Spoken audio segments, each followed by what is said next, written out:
searching. Bro, it's not searching. No, It just don't comes try up to make on... us- He's trying to make us sound like pervs. Let me see your explore page. Bro, there's no time for that. I'm married. but for real, you had never seen those videos before today of those dudes giving them sensual massages. Nah, bro, this is the first time I seen it. Disgusting. And that boy fell in love. He's like, he about to quit his job now.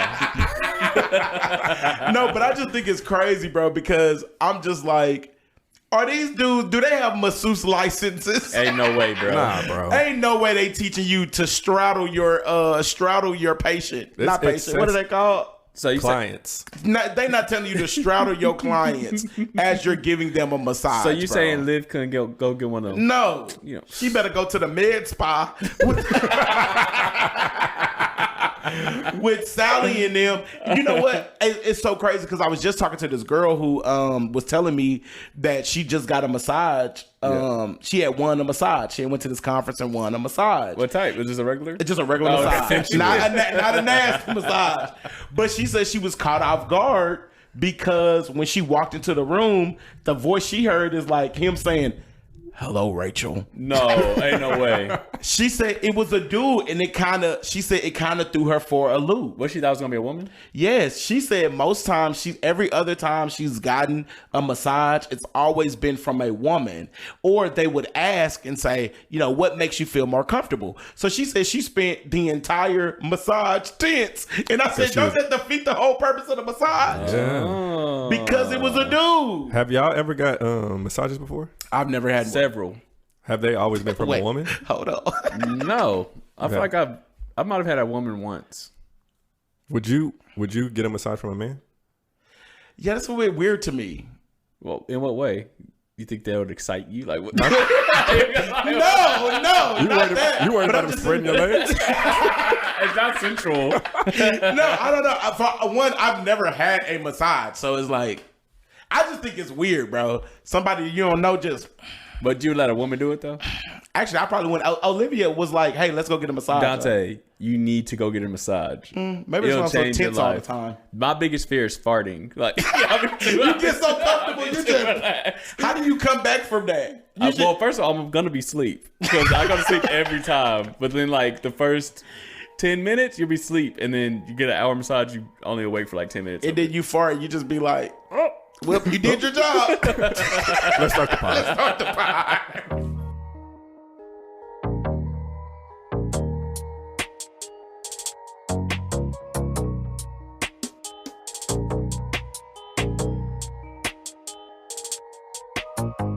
We are back.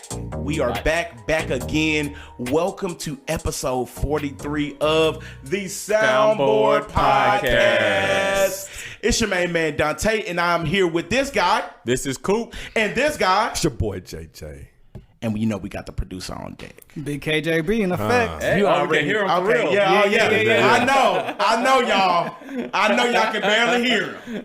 We stepping up our productivity and production on the show. Y'all can hear him now, guys. This is a special weekend, Black Weekend. Juneteenth. Happy Juneteenth. Happy Juneteenth. Commemorating my freedom. brothers and sisters, commemorating freedom. Say it with me on the count of 3. 1, 2, 3. Freedom. 1, 2, 3. Freedom. Hey man, I hope y'all said it with us too. I hope y'all said it. So I'm gonna be honest. Last time we talked about a historical point, y'all told us that we know we was talking about. So I'm gonna read y'all. What was the last one? I don't even remember what it was. Oh. It was in Black History Month. It was something Black History. They was like, do y'all even know what Black History Month is? It was why it was February. Oh, yeah. That's what's wrong with y'all African Americans. The black people. Detached from y'all. So I'm And gonna that's read. the problem. I'm gonna read y'all what Juneteenth is. Oh, let us know. June 19th. I ain't gonna lie. I used to think it was the 17th. The 17th. Juneteenth can be misleading. Yeah. I when I was younger, I just thought it was June 17th. How'd you pick 17 though? I don't know, because it just sounds like it. 15. It's a lot of teens. It's a lot of teens. I don't know. In my mind, I just thought it was June 17th, but it's really June. That's when it became a holiday. 19th. What? On June 17th last year. Okay, see, I was speaking this into existence. Let me find out I'm Raven Simone. So, guys, Juneteenth marks the day when federal troops arrived in Galveston, Texas in 1865 to take control of the state and ensure that all enslaved people be freed. The troops arrival came a full 2.5 years after the signing of the Emancipation Proclamation, and then on June 17, 2021, it officially became a federal holiday. I'm off work. I'm off work on Monday. Cooper, are you off work on Monday? I'm off, man. Justin, are you off work on Monday? Let's talk about it. No. Are you off work, JJ? No, bro. Y'all, they racist. Y'all companies are racist. If I was you, I'd quit. Yeah, because if it were me, this is a national holiday. It is. Is it? Yeah. That's a national holiday. Do y'all What not you think so? mean? Just because they signed it, obviously, half of us not off. It's still a national holiday. It's still a national holiday. What is it? What's See, the real meaning your if nobody job- enforces it? Your job don't want you to think it's a national There we go. holiday, but everybody else knows it's a national It's holiday. symbolic, bro. It's the same thing when they signed the Emancipation Proclamation. Oh, maybe we 2 was years free. from now. We was free, but then 2 years later, Maybe 2 years from now you'll be off. Oh, that's what they doing. That's what they doing. Look Is at that what we buying into? No, we're not buying into that. Heck no. You need to be off. In fact, only reason I'm not off is because it's on a Sunday. And y'all acting like y'all don't have floating holidays. I was say, do y'all get flown holiday for it? Of course they do. And they Yeah, chose we do. not to. Yeah, but that's the thing. They chose not to do it though. I don't get one No, for it. y'all chose not to use y'all's floating holiday. No, we probably have like. I don't get a floating holiday for it. You don't? We get a floating holiday for July 4th, Oh, Yeah, but say but it's for not for another June. one. But yeah. not for Juneteenth. couldn't be me. Interesting. Couldn't be me.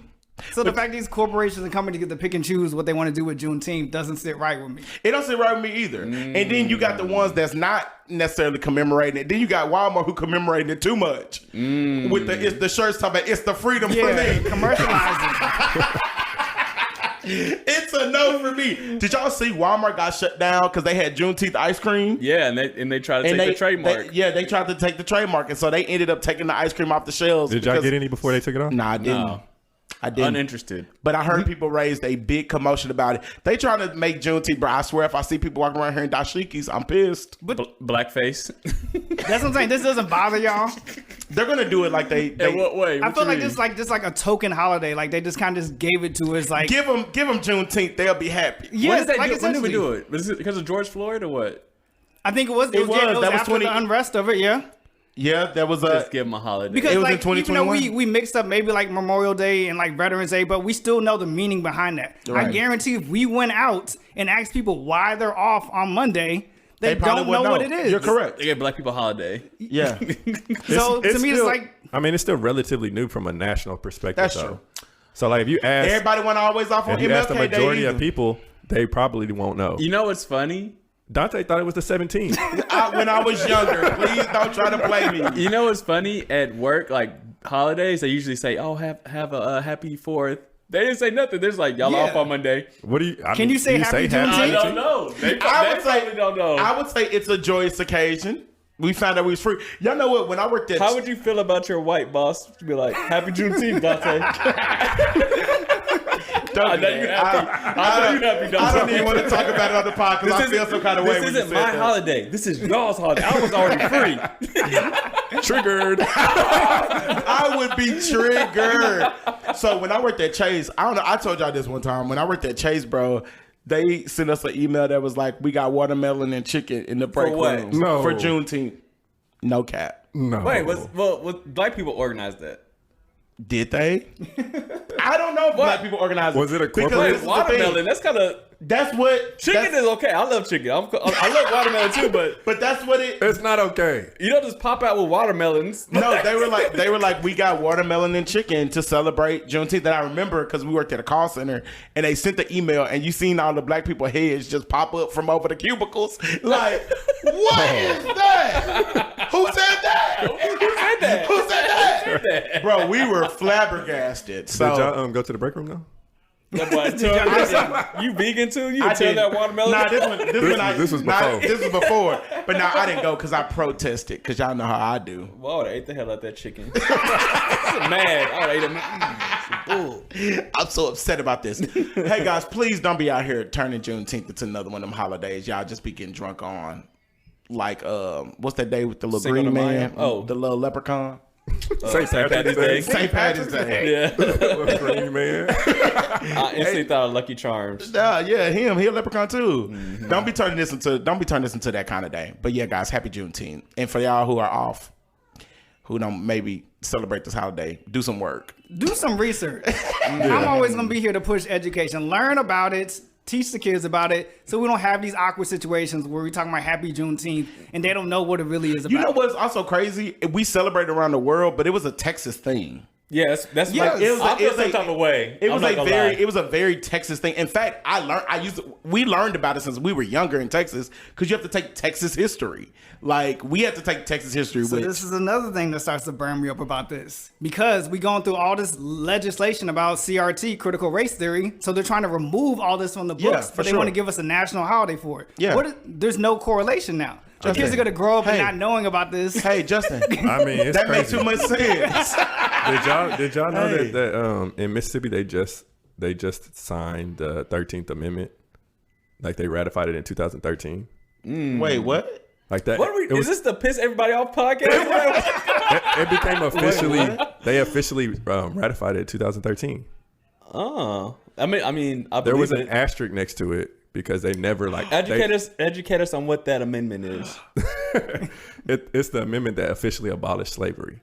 Ooh. So the Emancipation Proclamation was supposed to quote unquote free the slaves, but it only applied to the 11 Confederate states.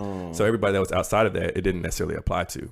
So when the 13th Amendment came, that's what was established to abolish slavery, and that's like what did it. But you had to ratify it, like it had to be ratified Yeah. in order to do that. Mississippi never officially finished all their paperwork and signed the documents until 2013. Well, let's move on because y'all about to piss me off. That's crazy though. Yeah, But- it's but- ridiculous. But I only brought that up because he's talking about they're trying to take all this They are. history outside of school, and we didn't even know that they didn't. We didn't know this. Yeah. Yeah, I didn't didn't even- know that. That it's 2013, bro. We're That's the crazy. last generation who's gonna know this type of information. Nah, my kid. Homeschool. Hopefully, Libby the teacher. I'm gonna be the teacher. And us they know what the uniform gonna be? What? Dashikis every day. My kid gonna come to y'all house and they gonna be like, Uncle, did you know that the man is after me? Oh no! Is there something you need to tell us, Dante? Oh no. Whoa there. Oh, okay. I thought we were getting an additional member of the soundboard. Nah, King. We ain't in that season yet. Yeah. But let's just let's go into more celebratory great things. Coop, you just had some fun out here in these streets. What you been up to? Yeah, man. So actually, this morning before recording, I went to a cigar and auto meetup. There's my at first you. one. Doing Killing a your lungs and looking at Are you, some cars. are you part of a club?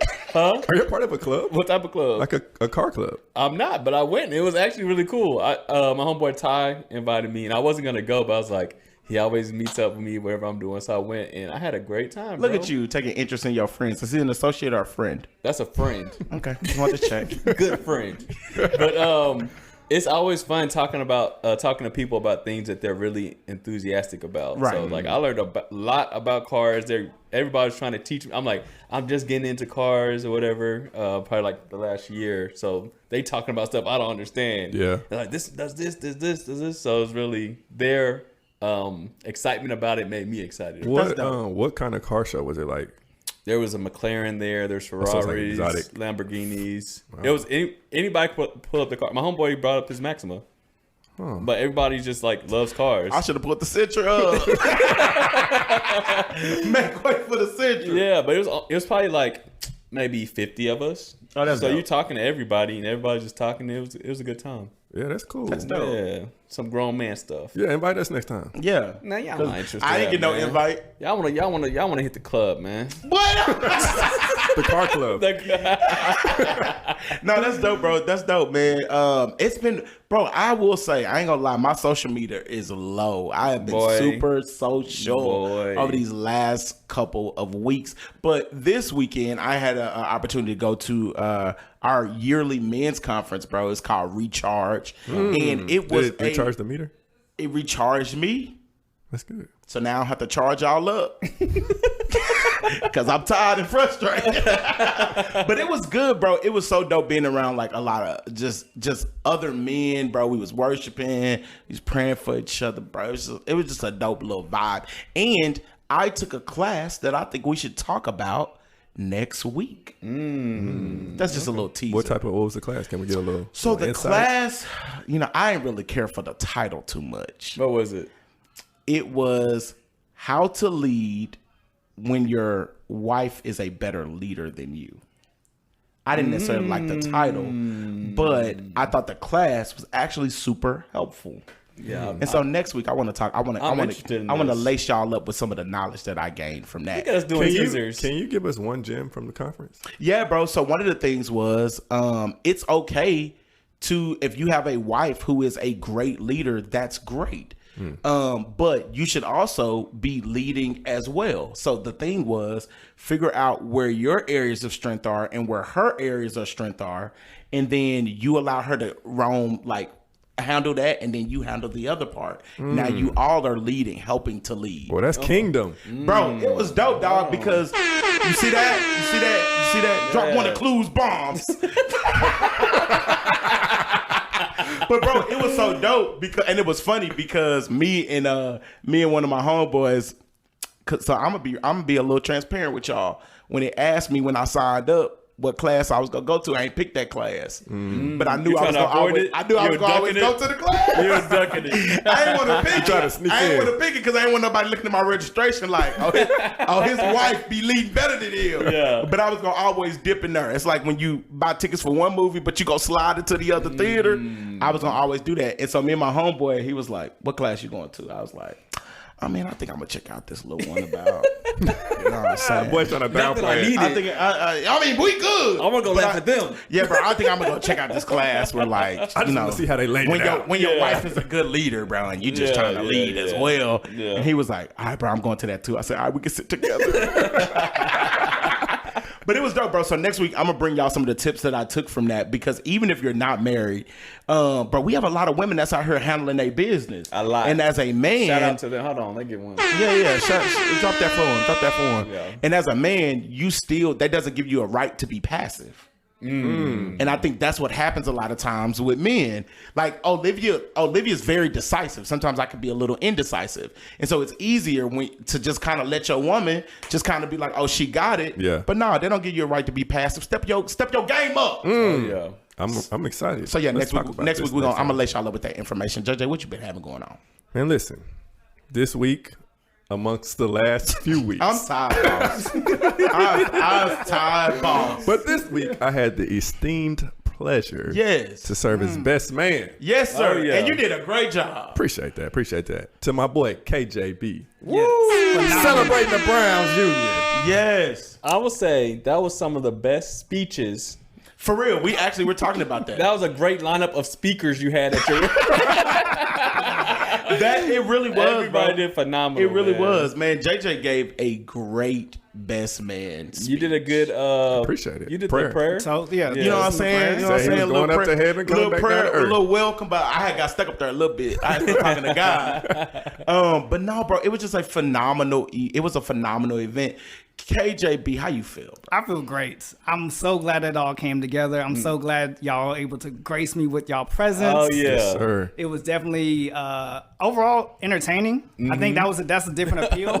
Very. I think, like I said, I can say was that. Like, it's a entertaining. different appeal from a wedding, from Yeah. a ceremony and a reception. Like, it was truly entertaining. It brought a lot of characters out. Yeah. And you got to see a different side of different people. Yeah. So even myself, like yeah. me stepping out, You're a rapper. I wouldn't say all that. Alter ego. Your alter ego is a rapper. Is a reformed thug. But I mean, it was a moment of celebration. So I want everyone to be their true, authentic selves.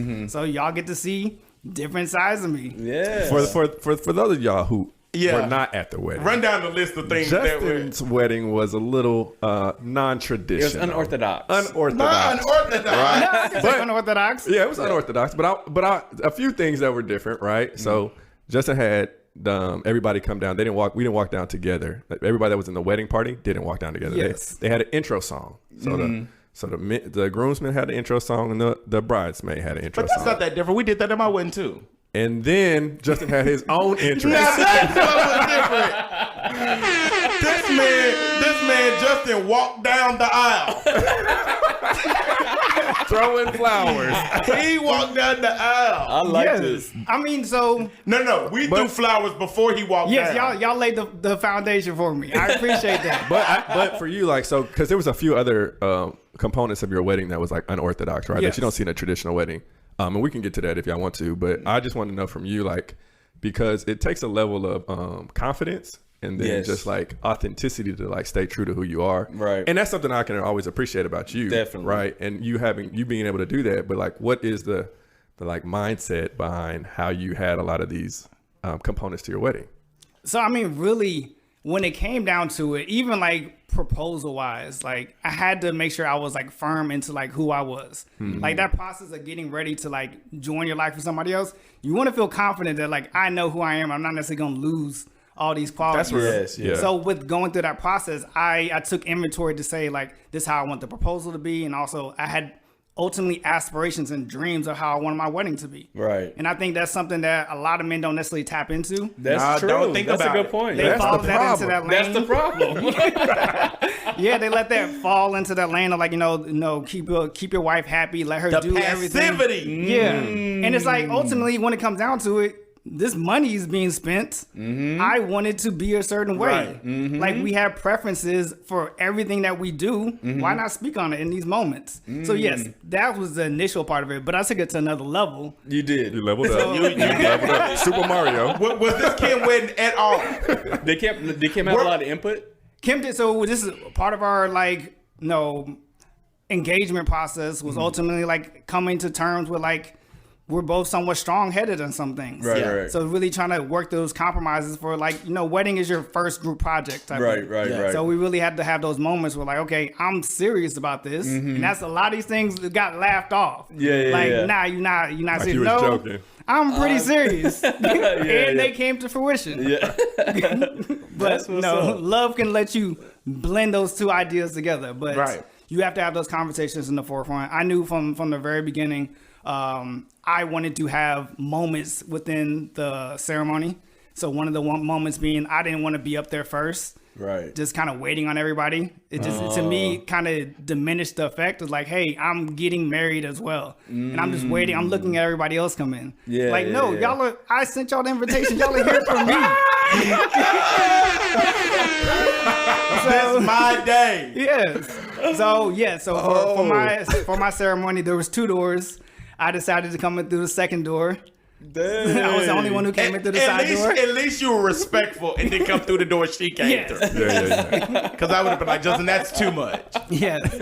I came in. I appreciate my groomsmen and the bridesmaids laying down flowers. Littering flowers. Flower petals. Yeah. Paving the way. Paving the way. I threw some petals of my own. This Just to was- make sure. Justin done changed the game, bro. Women are about to go crazy.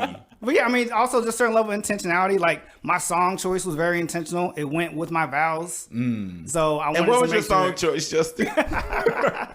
it was faithful to the end. It's I did 2 songs. I did a sample and then I did the original. Right. So that just speaks to my nature. I love music. I love sampling. Yeah. Kanye is my favorite artist, so it had to be a Kanye mix. Yeah. And then faithful to the end. Ultimately, I mean, dang, getting into real storyline, like faith is something that's really strong between me and my wife. Like when she journals, that? like it's You see that? it's, My it's wife. all about His faith. wife. My wife. So I knew faith is a key word for her, so I wanted to make sure I attached that to me.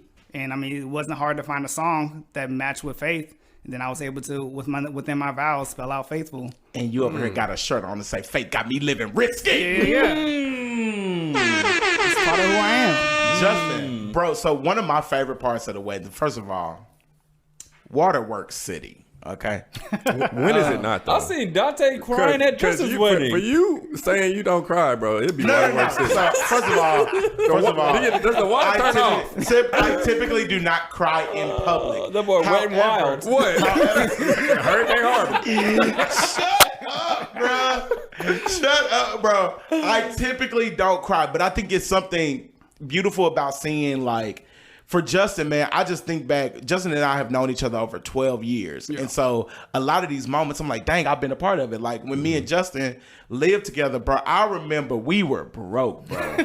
Like I remember being I remember living with this man and we were like, hey, bro, we ain't got no money for the electricity bill. We can't turn no air on. Yeah. We walking around the house in comforters. Not to mention we had prepaid electric. And we had prepaid electric. That's how you know times is tough. I didn't know that was a thing. Yes, bro. It was pay as you go. And we didn't have too much to go.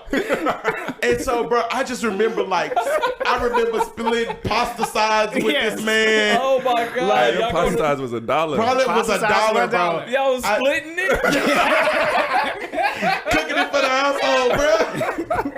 Bro, we were down there in jail together. Bro, so it was just amazing to see just the growth of Justin. Yeah. And then also just to see, I think the biggest thing for me is just knowing that my friends are okay. And knowing that like that's big. Somebody has your back. And so I was emotional because I'm like, you know, for so long I've had Justin's back. JJ's had Justin's back. Kuba had Justin's back. Right. Like all of us have had his back, and now he has a woman to have his back. And a woman who's gonna have his back to the end. And so I'm in the ceremony and I'm like, I ain't gonna make it. I'm like, I ain't gonna make it, bro. But one of my favorite parts of the wedding, and this is also was an emotional part for me, I've never seen anybody do a father-son dance. Yes, sir. I have never seen anybody That's do what that. I'm hearing. So you I've dance, never seen it, bro. You dance with your mom. So that's typically what we see. Right. Which was a great dance, by the way. Mom was out there dancing in some heels. Yeah, She was not supposed to. Like dancing. And I was concerned. And then you had a dance with your dad. Walk us through why that particular thing, why you wanted to do that, and why did that mean so much to you? I mean, I think it really started off with like still the same line to like understanding who I am, and then with that level of introspection, realizing I'm not who I am without either one of my parents. Right. So being blessed to grow up with a 2-parent household and them being married and still being married to this day. Like, yes, I can take some liberties to say, you know, when I ventured out, I grew to be who I am today. But literally my foundation, even to like my genetics and my face and everything. If you see me, you see my father. You see my mother. Yeah. So spending time with them as we were getting ready for, you know, preparing for the wedding and stuff. This is something I thought about before, but it kind of brushed off. But it's like, I don't do too much things with my father, like true like embracement moments. Right. We can chop it up. We can have a good laugh type thing. We go our separate ways. But my mother is different. Right. You know, my mother, affection and That's all the that type of nurturer. thing. Yeah, and it's kind of like okay. Men can be nurturers too. No, Yeah, they men- can't. and No, I'm men saying can be just nurturers naturally, your mothers are going to nurture. Yeah, and I mean, it's like ultimately, like, I had to think about, do we shy away from it because of society or because it feels unnatural, or do we truly have those true desires, like to give your dad a hug type thing? Yeah, right. Yeah, so when I really sat down, I was like, dang, like I really want to like be comforted by my dad. That was dope, bro. How did your dad respond when you told him about it? Was he hesitant? Very hesitant. Okay, I figured. To the moment. Yeah, Very much so. I saw him trying to be cool and play out like, everybody. My son wants to do this, not me. I mean, this is all Justin. Yeah. So I got to see some of the footage. And I was like, oh, dang. Like, yeah, he was hesitant. And also, if you see it, my mother's in the background about to cut it. Yo, really? Yeah. Like, and that would have frustrated me. So I think I'm so glad it that didn't was happen. That was a moment. That was a moment. It was a moment. It was a beautiful moment. But like, I legit started crying. Yeah, I broke because down. Yeah. It was a beautiful moment, and I think we don't see that too with like, I mean, there was also a level of contention. I got feedback, with the song because I did Dance with My Father, Luther Vandross. So for people who technically lost their fathers, but I was like, there's still certain like before you even get to that point of losing your father type thing, you have these moments with them. Right. So I wanted to commemorate that moment with him while I have him. Right. Because what we don't want is what we have a lot of families where the last photo you have with your dad is at these big events like a wedding and stuff. Right. It's like, oh, we took a picture together. Right. Nah, like We had a I moment. embraced it. Yeah. Yeah, This is that man who, That's etched in your brain, bro. You'll forever remember that. yeah, this is a man who carried me. Like legit. Like I was raised in my father's arms type thing. Yep. What's stopping him now? Yeah. That was dope, man. Yeah, that was a dope moment. That was dope, man. You put a lot of thought and effort into it. More effort than I feel like most grooms. I didn't put that much effort in. I'm not gonna lie, bro. I'm not gonna lie. After just the wedding, I said I should have fought more for some stuff. Well, you know who still has time. JJ, Justin, a men's right activist. Right. We will overcome. It's our wedding too. Yeah. Justin, it was a beautiful moment. We had a great time. Shout out to you and Kim, bro. Yeah, man. Appreciate it, man. One more. Definitely. It was one for the books. Shout out to you and Kim, Yeah, bro. man. But we had a great time. But I have something I need to talk to y'all about, man. What's up? I need some perspective, if you will. Oh, so you need to talk to me. He said if you and me. Oh, he said perspective. My bad, bro. I need the perspective full too. soundboard. I need my full soundboard. Okay. Yes, Yeah. you mean right, me being right and JJ being a dummy. I don't know about that. Oh, wow. Okay. But like I was saying, recently I had a friend that he has like bipolar issue, right? And it's triggered by it can be triggered by lots of different things. Okay. We think maybe drinking is one of them.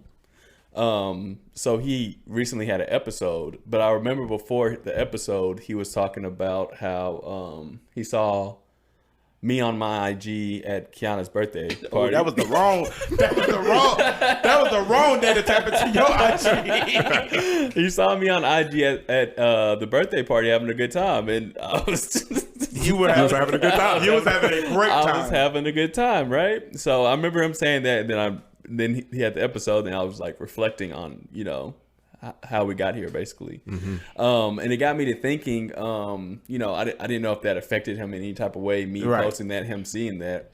And it got me to thinking, how much should we take into account how our actions affect other people's issues or how it can trigger others?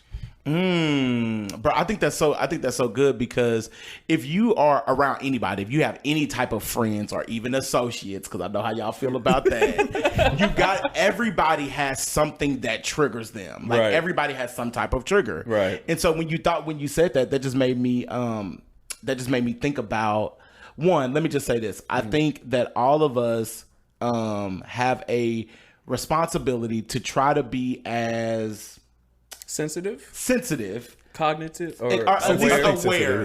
Sensitive to people's triggers, right? Now, do I think that you have to do it to the point of where you can't show your life or celebrate yourself? I personally don't think you have to do that, but I do think it says something about just being aware of somebody's triggers. What about you, JJ? I think that, yeah, I agree. You do have to be sensitive to other people. And I think especially, nowadays when we have cancel culture, it's like everybody's stepping on everybody's toes. So you're like, everybody's hypersensitive to everything that's going on. I think it's a very difficult line to determine, maybe to discern where that line is. For me, I think it's the empathetic part of me wants to take somebody else into consideration, right? To be sensitive to what may trigger them or what may be a struggle or a challenge for them. As long as I'm not doing it to an extent that compromises anything in me. So if I'm compromising my values, my morals, my principles, anything like that, then I say nah, that's the kind of the responsibility falls on them. Right. I'm not doing it from a malicious standpoint. To me, it's that intent speaks louder than anything else. So if you're out having a good time drinking for that particular situation, I don't think that that's bad. It would be different if he was with you, right? And it's all right, I brought him along. But I mean, on your social media, right. It's not something that you're intentionally trying to take him down the wrong path, right? Right. So I think there's something to being empathetic with it, but as long as it doesn't compromise what you want to do.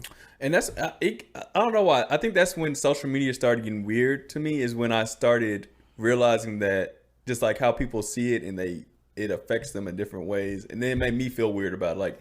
Even earlier on, I used to post a lot of pictures with me and Key, and I would say sweet things to her on social media and stuff like that. And then women are goggling at it, y'all have the perfect or whatever, and I'm like, it's not like that. I don't want y'all.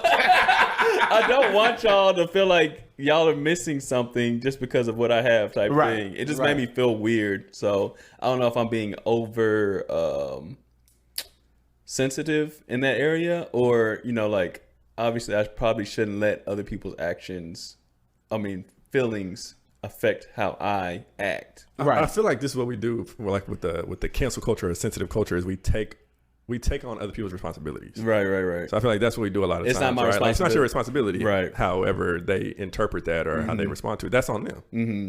You know what I mean? So I think we're talking about right now where people who aren't necessarily malicious with it, but I do think there are some people who are malicious. You think some people are? Yeah, I think some people are intentionally malicious, whether they realize it or not. Basically, I think some people just know what your triggers are and just kind of pick at it. Like, how many stories have y'all heard about like returning home for the holidays and like your family commenting on how much weight you've gained, or something like, oh, you've gained a lot of weight, or people coming home from the holidays and everybody's like, oh, you still single? Like, I think sometimes people can be fundamentally aware of your triggers and not understand it. On the flip side of that, I think some people are kind of just oblivious about how their actions impact others. Case in point, at Justin's wedding,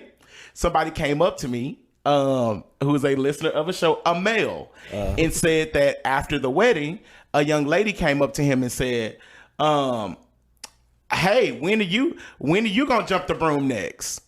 They said to him? Said that to him. Is that trigger?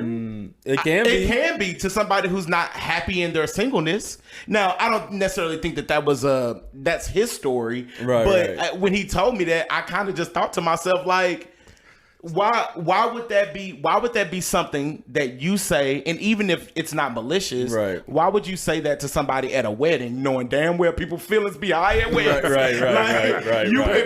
If you at the wedding, you already like, hey, I want this kind of love. And then for you to go and say that to somebody, anybody, male or female, I think that is an insensitive thing to say, because sometimes you know people's triggers, other times you don't know people's triggers. Right. And so you have to be careful about what comes out of your mouth. I think that's the hard part, though, because sometimes you know, sometimes you don't. So like it can get exhausting to figure out, is this a time to say something or not say something? Like, you got to always be cognizant of what it is that you're saying, and then you have to adapt what it is that you're saying so that way you don't offend somebody. Right. Do y'all have a example of a situation where you've known of somebody's maybe triggers or issues where you had to walk or move differently around them? Oh yeah, I have one. So I hang out with a couple of guys. We call it walking together, and we've been on this journey for probably about a year now. Over a year now. These are my guys. One of the guys in the group is a reformed alcoholic, and so we try to be very careful about going out to places and not necessarily going places where there is alcohol. We gotta go IHOP. Did he? Let me just be clear. Let me just be clear. 100% of the times, unless we're at somebody's house, we failed. Because they serve alcohol. Where can you go? They serve alcohol everywhere.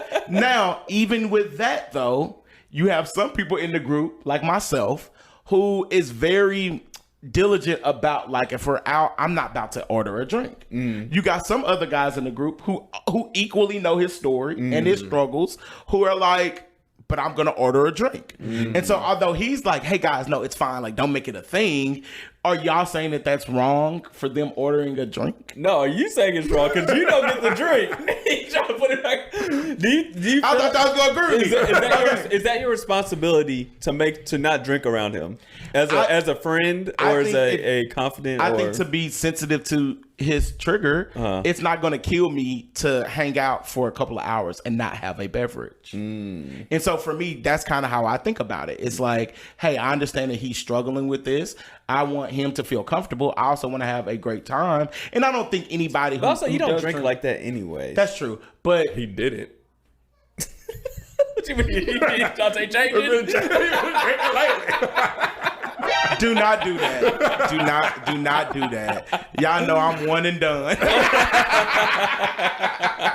Y'all know I'm one and done. But that just really just made me and so I try to be very cognizant of that. But also I do think that there's a certain point where like you can be so cognizant. Bro, if you paid attention to every single person's trigger, you have to stay in the house in the dark room. And just be alone. Because you wouldn't be able to do anything. You can't post your wedding on social media because people may not be secure in their singleness. You can't go out and drink. That's what I'm saying. Because people may be reformed in that. You can't like you wouldn't be able to do anything. So I think it's kind of like you just have to pick and choose. You know, the times. Like on social media, I'm less concerned about it. You ain't got to watch it. But I do think in person you have more of a responsibility. Even like posting like your success, like, oh, I bought a new car. Like it could be okay, so somebody on a bus? Is that disrespectful to them? Where do you draw the line? Where do you draw the line? Is my I'm question. just gonna live life, man. That's what you got to do. That's what I'm gonna do, man. I'm stunting. All right. Malicious behavior. But would y'all challenge people to hold themselves accountable for their own triggers? Like if you know your trigger, communicate your trigger and move accordingly. Because if not, you put your trigger on everyone else, and now it becomes everyone else's obligation. So now that obligation becomes your trigger. Right. That's their issue. It's not my issue. He said what I was trying to say better. Because it's literally a trigger for everything. Right. That's what I'm saying. Right. There is a trigger. And so I agree with that, Justin. Like I think there has to be some type of responsibility. So if like the guy who I hang out with, if he said like, hey guys, I don't want to go to a restaurant or a place with alcohol, and he said, I ain't coming to that. Then, all right, bro. Yeah, okay. Because there's some onus for him to put himself in that situation. Right. Y'all going to a concert, it's going to be alcohol there. Y'all going to a bar, it's going to be alcohol there. So, like, you know that beforehand. Yeah. Unless he communicates explicitly, this is the expectation, like, hey, bro, if you drink, it's going to be a lot of temptation for me, then he should know what he's getting into. Okay, that's good. So I have a question for y'all. How comfortable are you making other people aware of their triggers? Of their triggers? Of their triggers. So let me give you an example. I have a homeboy. Cool. I'm scared. Actually, he's more of an associate. But I want my baby thinking we be friends. But he has a issue with women. He's a sex addict. I don't think he's a sex addict. He's a womanizer. I ain't in that man bed. I'm just saying. He might be more of a homeboy. I'm just saying. He has an affinity for women that may not be controllable. He has a large appetite. He has a large appetite. He has a lust for life. It's insatiable. And so he made me aware that he was, dating this young lady and things were going well. We had been walking with each other for a while. This Negro tells me, this is why we started talking about massages, that he's a masseuse. Okay. King, if your issue is women, what makes you think? Maybe he can just massage men. He ain't massaging no men. Because when I asked him, I said, hey, bro, you don't think that that's a problem? Yeah. What's his response? His response was, nah, bro, I'm good. Is he giving professional massages? That's what he say. But or just sensual. But he ain't got no massage license. He was like, I'm good at this. He's good at this. I hope the CDC don't shut him down. Let me shut up. I hope the CDC don't shut him down. So one day you just decided, you know what? Hey, you know I what? want to give massages. I'm good with my hands. Come lay down on my bed and I'm going to put some jerkins on my hands and just rub your back. Not church. So when he told me that, I'm like, bro, do you think this is helping you? Like, if you know that you have a big appetite, do you believe that massaging women He trying to fill up his plate. It's going to help. It's going to help you. No, because he said that he was in a committed relationship. That's why I was so taken aback by it. I'm like, you're in a committed relationship, but you're telling me that you're also massaging women on the side. I just think He found a loophole. It's a loophole. I just think that There's a way to be in a committed relationship. I just feel like it's not cheating. I feel like you're playing with fire, and so. Have y'all ever had to call somebody out on their trigger or make them aware that something that they're doing is triggering a problem that they may not even be cognizant to? As everybody knows that listens, I'm passive, so I'll let you know in passing. But I'm not gonna hammer it home. I don't know if that's a good idea. I have, but that only comes to a point if that particular person is bringing it up to me. Okay. Like if it has to be like a direct conversation. You're not gonna get nosy. I'm not going to force my opinion or my insight on them if they don't want it. Right. Because I've learned over the years that, bro, people, even if you try to tell somebody about themselves, if they don't want to hear it, they don't want to receive it, they're not gonna receive it. Right. So unless you're having a conversation, you bring it up to me, then I'll hold you accountable. Right. But like a lot of times, bro, people don't want to be held accountable. And so you ain't saying nothing. I will say something depending on the relationship that I have with that person. So if we're close enough and it's like impacting their life in other areas, then I probably would proactively say something. Yeah. Other than that, I ain't saying nothing unless you bring it up. No, that's good. And that's why I hang around. That's why I hang around y'all good men. Yeah. Because let me tell y'all something. Y'all know who be seeing triggers? Who? Women.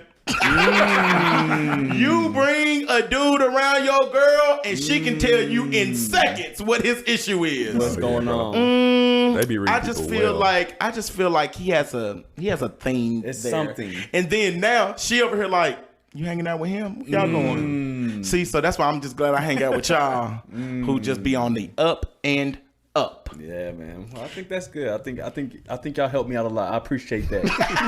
Shout out to my soundboard. Perspective. So cool. Post what you gonna post, King. Okay. All right. So as we know, podcasting is a phenomenon that everybody loves. I.e. is why we started one too. Right. But I think these microphones getting dangerous in some of y'all hands. And so everybody has started this whole little thing like take the mics, hashtag take the mics, because people are getting on podcasts and they are saying, you know, their opinions. And some you may feel a way about it. You may agree with it. You may disagree with it.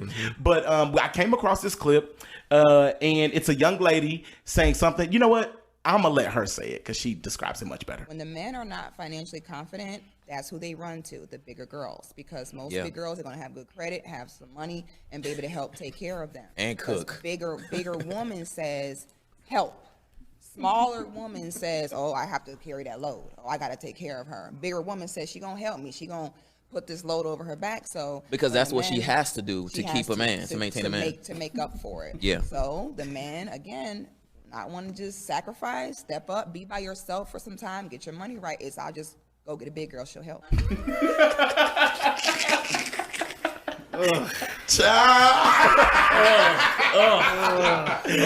It's nasty. Oh, Lord, Not take that the all big mic. girls have good credit. She said, I know that for sure is a lie. Because I know some big girls with terrible credit. So this is the thing, guys. This is the thing. All right. First of all, she started off wrong.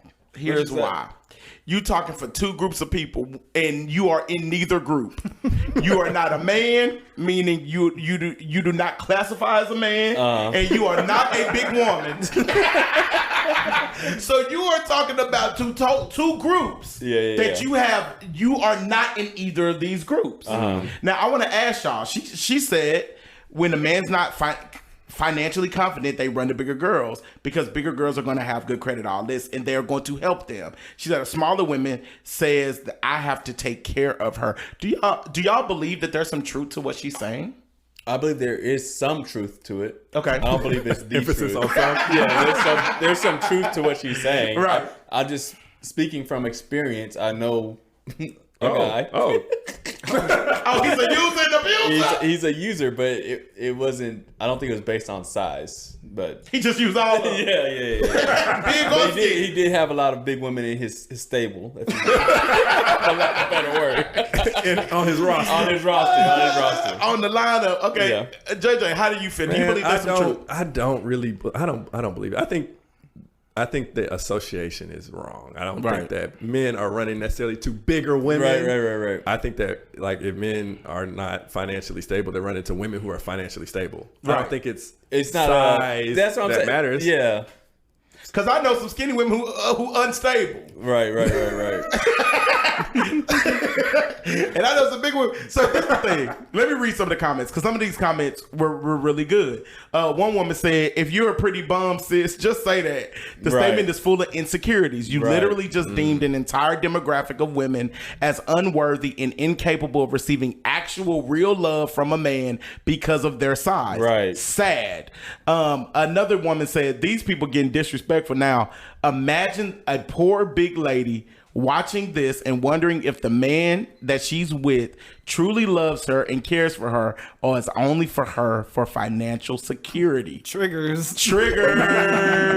But then a guy said, "This is why women shouldn't speak for men. I date big girls because that's what I like. Exactly. Please burn her podcast equipment." Exactly. And I know for a fact some of y'all are chubby pushers. And ain't nothing wrong with I it. know for a fact, and this is how I know. Hey, what they called? Chubby pussy. I know you love me. I know you love a little extra. I know you love a little extra. And this is how I know, bro. So, you know, when you're younger, it may not be necessarily as popular. Bro, in college, went to school with a full-figured woman. And we were having this dialogue about just, we were talking about dating. And she was saying how all these dudes be hitting her up, but they don't necessarily want to, like, Be public with her. They were She embarrassed. showed me some of them DMs. What they say? Share them with the pod. Share them with the soundboard. This was years ago. This was years ago. But she showed me some of the DMs that she received Yeah. from some of the dudes that I knew. Yeah. And I was just like thrown for a loop because I'm like, oh, in public, I see you only talking to the little skinny minis. Is anybody in here? No, it ain't nobody in this room. It ain't nobody in this room. I thought it was passive. It ain't nobody in this room. But some of y'all may listen to the podcast. But bro, she showed me that and she was like, bro, look at some of your homeboys in my DMs because this is what they like. First of all, she's a snitch. And this. Don't appreciate that. Hold that down, baby. And is. But I also want to just bring y'all attention to there are some dudes, like you said, who really are manipulators. Who It's also dudes that'll shoot at anything. That is That's very true. Very true. That's It has true. nothing to do with it. That's what I'm Yeah. saying. There's That's some true. truth. As long as you but got two legs. Not even. That is very true. But then you have these guys who and you can do this with big girls, small girls, any girls. You can do this with guys or women who you will meet somebody and they will literally kind of prey on you because of your insecurities. And that's take the word. advantage. And That's the word. What, insecurities? Insecurities. Yes, they will prey on your insecurities. And the problem with her statement is she's perceiving all big women to be to insecure. be insecure. And that's not not true. Yeah. We know skinny women who are insecure too. We know men are insecure too. what Ye say? The prettiest people do the ugliest things.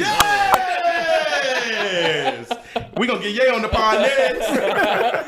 So I just wanted to make this conversation one where we just talked about insecurities and how they impact us in our relationships. Right. Because I think that is ultimately the bigger discussion. That girl in that video, I think she's dealing with some type of insecurity. Definitely. If you facts, believe bro. that you ultimately have more value than somebody else because of your body fat percentage, that something tells me that there is some type of insecurity there for you. Right. Okay? She might be fat phobic. She could be, for real. Yeah, she yeah. could be, or we don't know her story. She might used to be big and got made fun of. I don't know what her story is, but I do want to talk about insecurities because I think it's a big thing in relationships today. So I have a question for y'all. How do insecurities play a role in who you date and how you date, or in anybody's life? How do you think your insecurities play a role in who you date? This is tough. I have to really think about this. So you know what? The reason I asked this question is because have y'all seen 600 Pound Life? No. So it's this show. It's this show called 600 Pound Life. You watch it? So Jane watches it. And one time I sat down and watched the episode with her. And so on 600 Pound Life, you basically tells the story of all these, women and men who are like 600 pounds or over. And their ultimate goal is to get like the gastric surgery, but they're chronicling the whole experience. And they're not about to let you be 600 pounds and get on an operating table. So they have to lose weight and all this just to do it. There was a woman who was on the show who ended up she was so big that her man had to do every single thing for her. What you mean? He had to bathe her.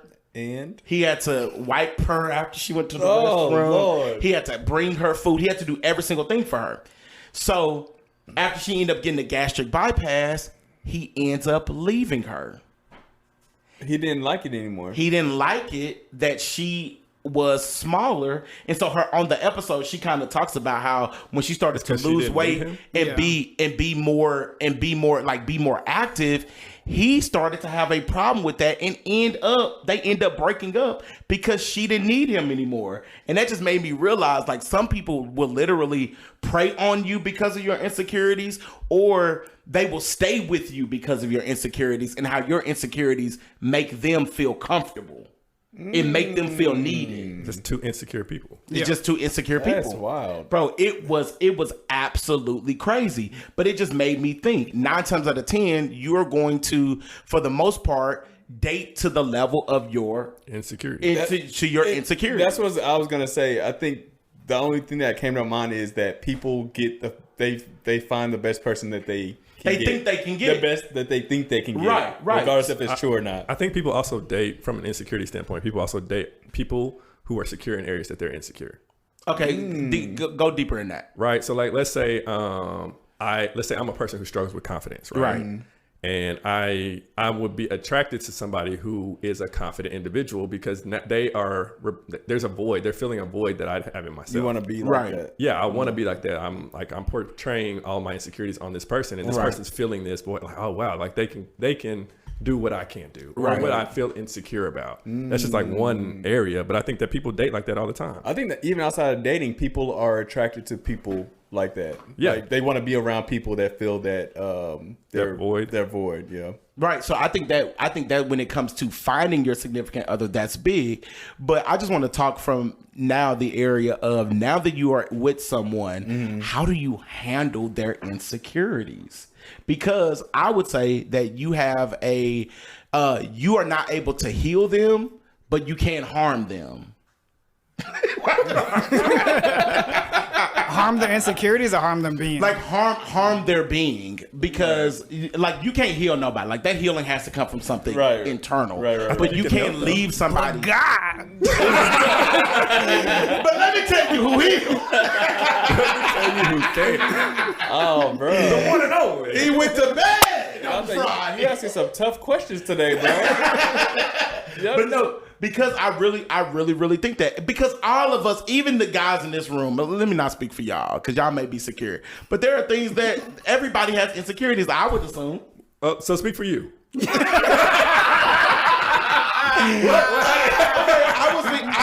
I will speak for me. Okay. And so as somebody, y'all know it's been a stressful season for me. Yeah. It's been a stressful couple of years for me. It's been a stressful time for me.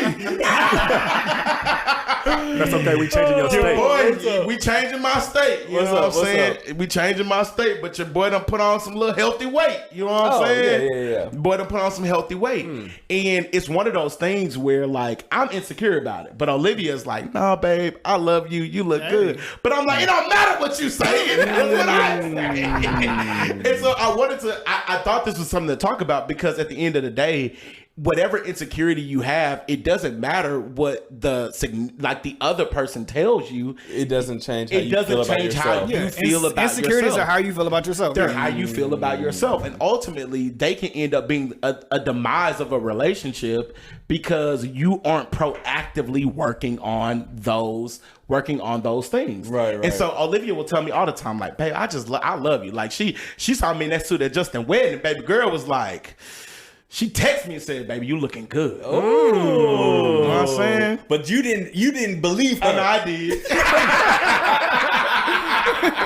Confidence was on 10. Did you see this suit? Yeah, this on the other side of the ring. Did you see this suit?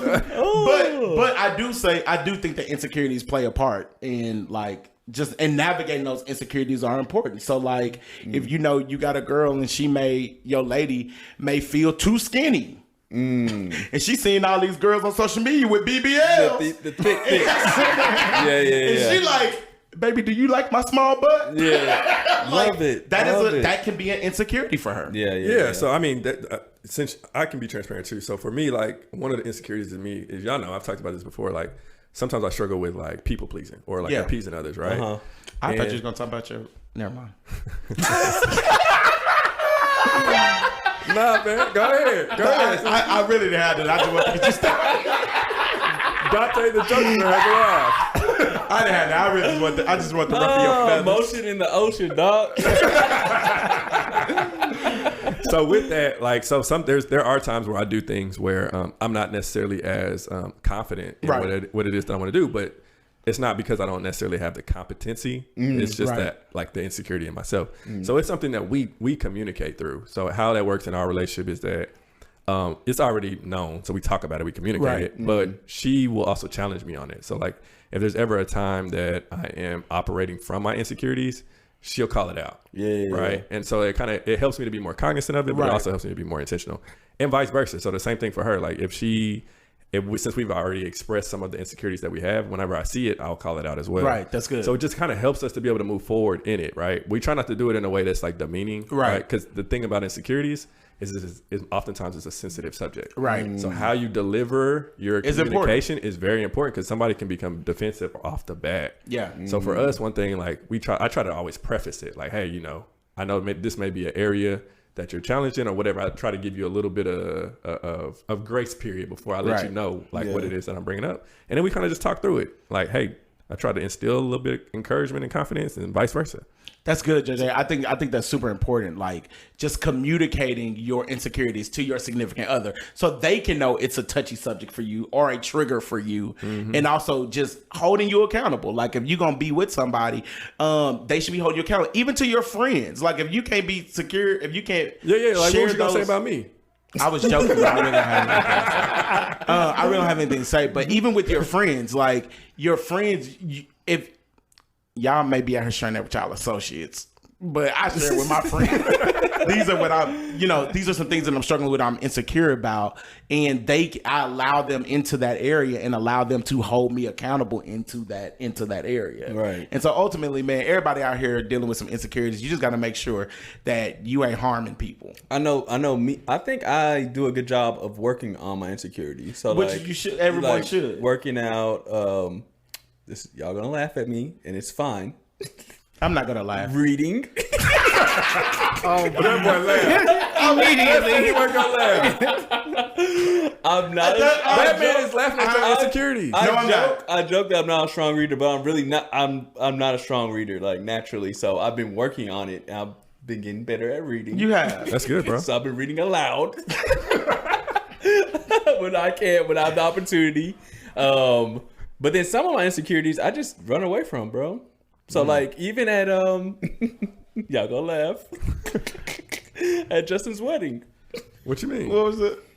For one, my energy was low. Yeah, I was drained. You were tired. I was drained. I danced for a little bit, and then the real dancers got on the dance floor, and I didn't want to dance. And you know what? In that that moment, Key was insensitive to your insecurity. Because she kept trying to drag you to that dance floor. I see Big Gus and Blanca over here reaching their good knees. I said, I'm not about to get out of here. I'm good. Let me just sit here. And it's not that I feel like I can't dance, but they just took it to the next level. And I didn't feel like I was competent to be out there dancing with them. You didn't feel comfortable. Exactly. King, I appreciate your truthfulness and your transparency. Thank you. I appreciate it, man. It feels good to get it off my chest. Yeah, man. Go ahead and get it off. Been battling that for a while. Woo! Well, now that I know that, I will be insecure. I would not. Dante, come on, Chris. I would not force you to dance. Not right now. Not right here. I would not force you to dance now that we're out anymore because I understand your insecurities. And I think ultimately that's what I was trying to say. Quit speaking on other people. Handle your insecurities. Yeah, right. Don't be out here speaking on other people, generalizing people, putting people into boxes. Just mind your business. In summation. That's the soundbite of the week. Mind your business. That brings us to... On the topic of insecurities, though, like Pastor Robert was preaching last Sunday, and he was preaching a sermon, and one of his points was like, everybody has a need for confidence. Right. But he broke it down into two enemies of confidence. One of those was insecurity, and one of those was worry. But he gave us a simple definition of insecurity I had never really thought about in those terms. It's just a sense that what God is doing is not enough. Ring the doorbell. Pastor, you had that thing. But it's not a doorbell. The horn. Pastor Rob, Pastor Rob be preaching. he do. Oh, yeah. He do. He preached at Justin Witten. He did my whole sermon. The only thing we didn't have was altar call. We should have had just laid out in front of Justin them feet. No, bro, that's so good. Yeah. I've never heard that before. Say that again. Insecurities is a sense that what God created is not enough. So God created my dance moves, so it should be Yes. enough. And you need to be confident in them dance moves. Yeah. Word. Yeah. I don't be trusting it. Only hype up everything. I don't trust it. No. I'm gonna sit down. That is so cool. I love you, man. But I mean, this is also what soundboards are for. Yeah. Ultimately, to have these conversations. Yeah, we just had a great conversation on insecurities. So ultimately, challenge to everyone who's listening, figure out who your soundboard are. Right. You've been listening to this, so you should be able to have people that you would talk to. Ask them what they believe your insecurities are. Right. If you don't know them yourself, most times. And on that note, I'm not going to leave my boy Coop out there on his island. I have that same problem. There you go. Look it up. Is this testimony service? I did not want to get out there either. They were dancing too Bro, hard. I'm not stepping out there. That's like seeing Jordan out there shooting free throws at the park, and they're like, "Let's just go hoop with him." No, I'm trying to stay, and I got to try to stay in the pocket now. yes, no. Thank you. So JJ. you're not by yourself. I appreciate that, bro. JJ, we also appreciate your transparency. Does anybody else have anything to share? Is there another? Does anybody else have anything else? Oh, you got to be able to laugh at yourself, guys. You got to be able to laugh at yourself. Okay, so last week we talked about trauma, and we heard back from some people who said that they thoroughly enjoyed our conversation. Shout out to my girl Imani who hit me up, and she also reposted us on her IG page. Don't forget, if you're not following us on IG, do that right now at the Soundboard Podcast. Yes, sir. So we talked about trauma, and there was Coop sent us this video of this guy who made a very valid point about being black and growing up and how that impacts our trauma. Why do y'all hate black people who grew up with money? Let me make one thing clear. I grew up in a $500,000 house. I went to private school. I graduated from one of the top universities in the country. My job, you couldn't get it if you wanted to. My car note is more than your rent, no cosign. I mean, I can go on for days. But the moral of the story is, why would I want to relate or try to fit in with a lifestyle that I do not come from? Y'all don't think it's crazy that you equate blackness with poverty? And this is exactly why you have all these suburban kids running around here acting like they got it out the mud, like they we're struggling, because you sit there and shame them for being from the suburbs. Y'all keep saying Carlton like that's some sort of insult. Like, are you okay? Use the 3 brain cells you got up in there to tell me, who does it benefit for black people to only be able to fit the stereotypes in order to be considered black? Because it's not benefiting black people. All right. Let me say something. Say something. It's not that people dislike him because he's from the suburbs. People dislike this guy because he's an asshole. That is facts. So that has nothing to do with it. That is facts. I do agree with him, and I do agree that shaming black people from coming from the suburbs does kind of perpetuate what he's talking about. Why these kids feel like they got to get it out the mud. I agree with that. Yeah, where he lost just the me, mud is different. Yeah, where it's just. You know, the mud is a little different. It might have been clay. He just made me upset when he had to go down the laundry list. You couldn't get my job if you wanted to. Yeah, we didn't need to know all that. He was an asshole. Yeah, like we didn't need to know all that. He had some good say points. Like some of his points were valid. Were valid. His delivery was asshole-ish. Yes, it was. It really, really was. But the basis of what he's saying as far as black people equating blackness to struggle and poverty is a problem. It is a problem. Yeah. And I think that's something that we all can agree with. Yes. I think that is a part of the trauma response. Yes, right? yes. And which is what we were talking about. So if you don't know that conversation, go back and tap into episode 42. Mm-hmm. That's where we talked about that conversation. And this clip will make a lot more sense, even though he was a what, Coop? Asshole. Yes, sir. So now, guys, we are at our this is probably one of my favorite parts of the episode. It is time for our sound bite of the week. I forgot what it's called. I just called it my favorite part. Talk about a favorite. Talking about a fumble. Talking about a fumble. It is time it's okay, for I picked it up. It's the time for the sound bite of the week. And this is where we come and we just try to drop a little bit of knowledge, some insight, maybe a gem, just something that you can take with you throughout your week.